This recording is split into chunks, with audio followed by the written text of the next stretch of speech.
வணக்கம் மக்களே, எல்லோரும் எப்படி இருக்கீங்க? நல்லா இருக்கீங்களா? நான் நல்லா இருக்கேன். நீங்கள் நல்லா இருப்பீங்க நம்புகிற மக்களே. இன்றைக்கி பௌர்ணமி. இன்றைக்கி அப்பன் ஈசன் பெருமான். இன்றைக்கி பௌர்ணமி. திருவண்ணாமலையில் ஜெகஜோதியாக இருக்கும். மக்கள்லாம் கிரிவலம் போயிட்டு வந்துட்டு இருப்பாங்க. ஆனால் என்னால் அவ்வளோ தூரம் போக முடியாது. அதனால் இன்றைக்கி நான் எப்போவுமே போகிற ஒரே ஸ்தலம் திருச்செந்தூர் தான்.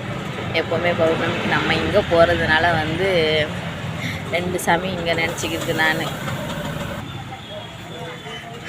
அதனால் திருச்செந்தூர் போயிட்டு மன அமைதி தேடிட்டு என் கஷ்ட நஷ்டத்தை ஃபுல்லாக சொல்லிவிட்டு முருகன்கிட்ட மனம் விட்டு பேசிட்டு கடற்கரையில் போய் உக்காந்துட்டாலே அவ்வளோ நிம்மதியாகிடும் மக்களே. அதனால் போய் எப்போவுமே எதுக்கு போகிறோமோ இல்லையா, பௌர்ணமிக்கு போங்க, கடற்கரையில் உட்காந்து நிலாவை பார்த்து நீங்கள் முருகன்கிட்ட பேசுகிற மாதிரி நிலாவை பார்த்து பேசுங்க. உங்கள் பிரச்சனை எல்லாம் தீர்ந்துடும்.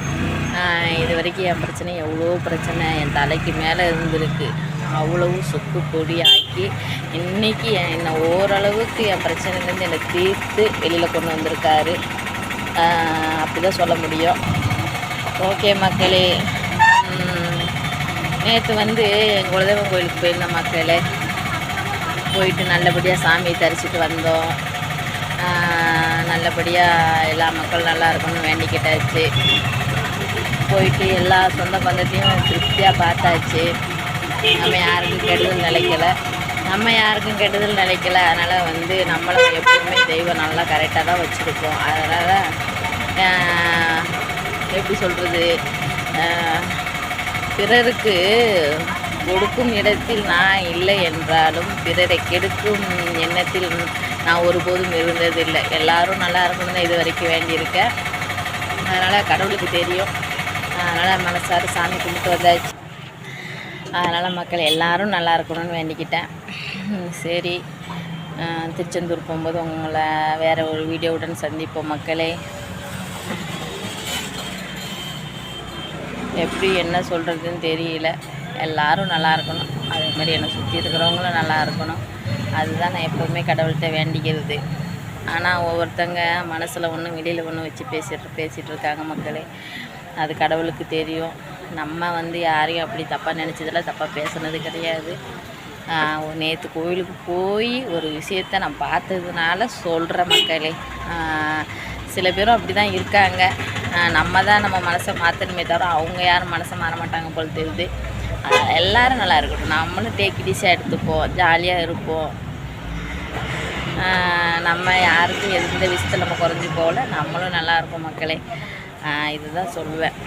யாரோட அன்புக்கும் நம்ம அடிமையாகக்கூடாது. அடிமை ஆகிட்டோம் நம்ம மீண்டு வர்றது ரொம்ப கஷ்டம். அதேமாரி நீ பேசுகிறியா நான் பேசுகிறேன், நீ பேசலையா நானும் பேசுகிறேன். இனிமேல் அப்படி இருந்துக்கிறது தான் நல்லது. நான் ரொம்ப பட்டு வந்துட்டேன். அதனால் இன்னுமே ஒரு ஸ்டெப் தள்ளி நின்று பார்த்துட்டு போய்கிட்டே இருக்கிறோம் யாரையும். ஆனால் நம்ம அவங்க நல்லா இருக்கக்கூடாதுன்னு நம்ம வேண்டினது கிடையாது. இப்போவும் சொல்கிற மக்களே, எல்லோரும் நல்லா இருக்கணும். அதேமாரி நம்மளும் நல்லா இருக்கணும். சில பேர் அப்படி இருக்காங்க, இருக்கட்டும். கடவுளுக்கு தெரியும் யார் நல்லவங்க யார் கெட்டவங்கன்னு. அதை பற்றி நம்ம ஃபீல் பண்ணக்கூடாது. இன்றைக்கி நம்ம எந்த ஒரு விஷயத்தையுமே டேக்கிட்டிஸாக எடுத்துகிட்டு போகணும் மக்களே. நம்மளை யார் ஒதுக்கி வைக்கிறாங்களோ அவங்க முன்னாடி சும்மா ஜம்முன்னு வாழ்ந்து காமிக்கணும்னு முடிவு பண்ணியிருக்க மக்களே. அதனால் கடவுள் என்னை நல்லா தான் வச்சுருப்பார். இதை விடவும் நான் நல்ல நிலைமைக்கு வருவேன். யார் முன்னாடி வாழ்ந்து காட்டுறோம்னு நினைக்கிறோமோ அவங்க முன்னாடி கண்டிப்பாக வாழ்ந்து காட்டுவோம். அதுக்கு அப்போ முருகன் எப்போ என் கூட துணையாகவும் காவலாகவும் இருப்பார் நம்புகிறேன்.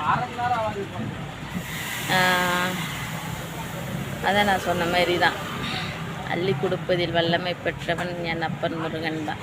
அவனுக்கு மிஞ்சி யாரும் இல்லை. ஓகே மக்களே, நம்ம பேசிக்கிட்டே இருக்கலாம். சரி, வேறு ஒரு வீடியோவுடன் சந்திப்போம். பாய் மக்களே.